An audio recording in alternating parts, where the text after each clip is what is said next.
Selamat malam, salam sejahtera. Isu tentang kapal selam pula, kapal perang skandal 9 bilion kini makin hangat dan makin menjadi besar.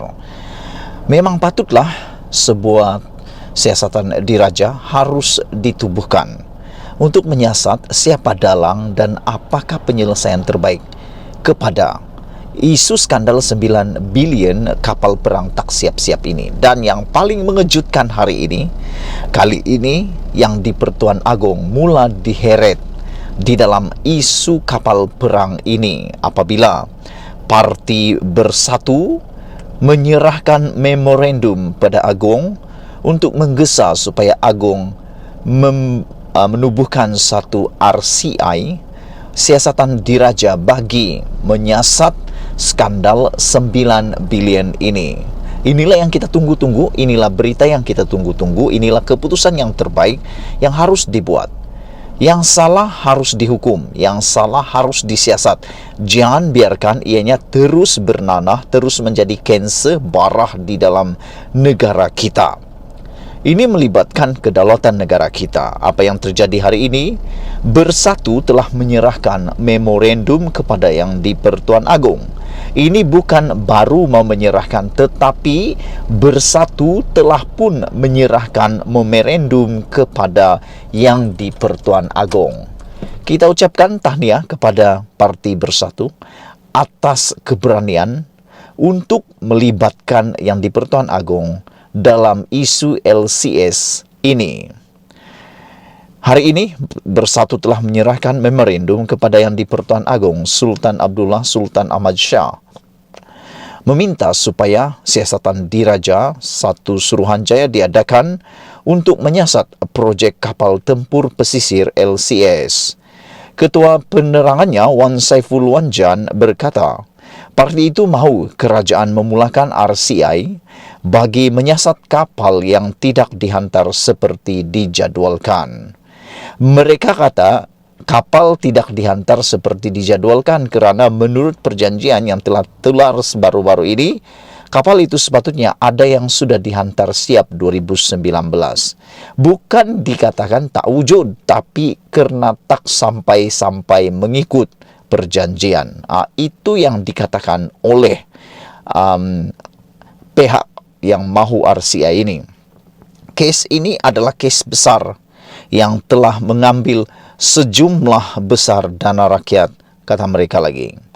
Kami juga akan mencadangkan menteri dari Bersatu menyokong idea daripada parti lain untuk memulakan RCI mengenai perkara ini, katanya. Penyerahan memorandum itu berlangsung di luar Istana Negara pada jam 3.50 petang tadi. Wan Saiful menyerahkan memorandum itu kepada Setiausaha Sulit Kanan Agong Nazim Muhammad Alim.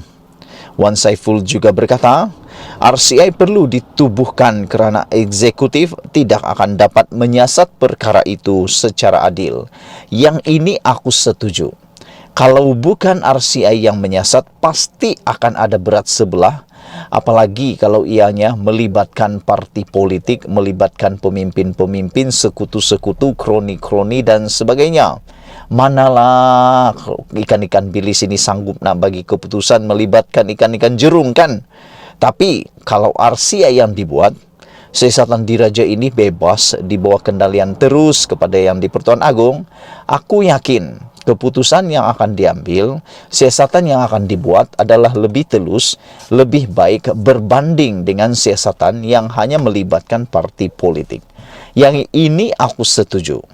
Supaya adil, tubuhkan RCI. Aku tak percaya lagi dengan mana-mana siasatan yang bukan direct kepada yang di Pertuan Agong. Kerana semuanya tak akan berani. Yang disiasat itu bukan orang kecil-kecil. Itu ikan jerung, bosku. Ini kerana jika kita meminta eksekutif kita sekarang menyiasat perkara ini adalah tidak bermoral kerana kebanyakan nama dalam laporan jawatan kuasa kira-kira wang negara PAC mengenai LCS adalah orang yang mempunyai pengaruh tinggi dalam eksekutif, katanya lagi. Kita bimbang jika kita menyerahkan perkara ini kepada eksekutif, beberapa kuasa lain akan terlibat dan siasatan tidak akan berjalan dengan jayanya, katanya lagi. Bekas penasihat khas Menteri Pendidikan itu turut menggesa Perdana Menteri Ismail Sabri Yaakob mengambil tindakan segera berhubung isu itu. Terlalu banyak bantahan awam mengenai skandal ini, dan oleh itu saya berharap Perdana Menteri menubuhkan RCI secepat mungkin, kata Wan Saiful. Bercakap lagi tentang RCI, siasatan RCI ini mestilah telus. Telusnya ada dua perkara yang ingin aku ulas. Pertama, pastikan laporan RCI itu disebarluaskan. Jangan hanya disimpan untuk simpanan kerajaan ataupun sesiapa. Karena banyak RCI yang telah ditubuhkan, dapatannya itu agak tak telus apabila dilaporkan. Apa maksud tak telus? Tidak sepenuhnya, tidak dibukukan dan tidak diedarkan. Coba kalau ditulis dan diedarkan. Ada banyak contoh yang kamu mungkin tahu. Kedua adalah apabila diumumkan keputusan itu, siapa yang terlibat haruslah diumumkan segera. Jangan RCI itu dibuat hari ini, keputusannya 5 tahun akan datang lagi. Buat apa lagi keputusan itu kalau sudah terlambat, expired date, kata orang. Jangan buat RCI yang lambat. Kita mau RCI yang punya keputusan lebih segera. Minggu lalu, PAC membentangkan laporannya mengenai perolehan LCS kepada Dewan Rakyat yang menonjolkan banyak kelemahan dalam projek itu. Projek itu telah diluluskan pada tahun 2011 lagi. Pada masa itu, Ahmad Zahid Hamidi adalah Menteri Pertahanan, manakala Najib adalah Perdana Menteri dan Menteri Keuangan. Walau bagaimanapun, dua pribadi ini sudah cuba mencuci tangan, terutamanya Najib Tun Razak. Beliau mengatakan beliau tiada kena mengena dengan hal itu. Begitu juga dengan Zahid Hamidi. Yang lebih melucukan, di dalam Twitter hari ini, mulalah admin cyber trooper backup Najib. Mereka menyenaraikan kenapa kapal perang itu tak siap. Antaranya yang paling lawak adalah mereka mengatakan bahwa kapal perang itu lambat siap dan berlaku kenaikan harga tambahan kepada kapal perang itu karena perubahan teknologi. Ada orang tak setuju, aku pun tak setuju. Kapal perang ni dia bukan macam handphone, bukan macam Android. Android bolehlah berubah 2-3 minggu, 2-3 bulan dah berubah dah sistemnya. Tapi kapal perang tak akan berubah begitu cepat. Takkanlah kan pelurunya tiba-tiba berubah jadi bom atom pula. Jadi apa yang menjadi kerisauan kita adalah sekiranya RCI ini tidak dibuat, maka siasatan tidak akan dijalankan.